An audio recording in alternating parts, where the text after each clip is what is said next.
Hi, ஹெல்த்தியான ஒரு அடை எப்படி செய்யுதுன்னு பார்க்கலாம். அதுக்கு ஃபர்ஸ்ட் ஒரு டம்ளர் புழுங்கல் அரிசி, அரை டம்ளர் பச்சரிசி, உளுந்து, கடலைப்பருப்பு, துவரம்பருப்பு, பாசிப்பருப்பு, பச்சைப்பயிறு, கொண்டக்கடலை இதெல்லாம் ஆஃப் டம்ளர் ரேஷியோவில் எடுத்துக்கோங்க. கொஞ்சமாக வெந்தயம் போட்டு 3 or 4 டைம்ஸ் வாஷ் பண்ணி எடுத்துக்கோங்க. அப்புறம் 3 வரமிளகா, கொஞ்சமாக சீரகம் போட்டு ஒரு 5 மணி நேரம் ஊற வச்சு எடுத்துக்கலாம். இது மாதிரி நல்லா ஊறினதுக்கப்புறம் ஒரு மிக்சிங் பவுலில் கொஞ்சமாக இஞ்சி, கருவேப்பிலை, ஒரு ஸ்பூன் பெருங்காயம் போட்டு இது மாதிரி நல்லா கிரைண்ட் பண்ணி எடுத்துக்கோங்க. மாவு ரொம்ப நைஸாகவும் இல்லாமல் ரொம்ப குறக்குறன்னு இல்லாமல் ஒரு மீடியம் ஸ்டேஜில் இந்த மாதிரி கிரைண்ட் பண்ணி எடுத்துக்கோங்க. இதுக்கு தாளிப்பு ரெடி பண்ணிக்கலாம். அதுக்கு ஃபர்ஸ்ட் ஒரு கடாயில் ஆயில் ஹீட் பண்ணிவிட்டு கடுகு, கடலைப்பருப்பு, பொடி பொடியாக நறுக்கின பெரிய வெங்காயம் ஆட் பண்ணிவிட்டு துருவி வச்ச கேரட் ஆர் பீட்ரூட் ரெண்டில் எது ஒன்றாலும் சேர்த்துக்கலாம். கொஞ்சமாக மஞ்சத்தூள் ஆட் பண்ணிவிட்டு நல்லா மிக்ஸ் பண்ணிவிட்டு லாஸ்ட்டாக கொத்தமல்லி தழை ஆட் பண்ணி மாவில் நல்லா மிக்ஸ் பண்ணி கொஞ்சம் ஒரு மணி நேரம் நல்லா சோக் பண்ணி எடுத்துக்கோங்க.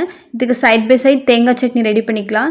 தேங்காய் சட்னிக்கு தேங்காய், பொட்டுக்கடல, 2 பூண்டு, ஒரு பச்சை மிளகா, கருவேப்பிலை, மல்லித்தழை, உப்பு, கொஞ்சமாக தண்ணி ஆட் பண்ணிவிட்டு நல்லா கிரைண்ட் பண்ணி எடுத்துக்கோங்க. அவ்வளோதான். ஒரு தோசை தவாவில் ரொம்ப மெலிசாக இல்லாமல் மொத்தமாக ஊற்றி ஆயில் ஃபுல்லாக ஸ்ப்ரெட் பண்ணிவிட்டு 2 பக்கம் திருப்பி போட்டு எடுத்தால் ப்ரோட்டீன் ரிச்சான ஒரு அடை தோசை ரெடி ஆயிடுச்சு.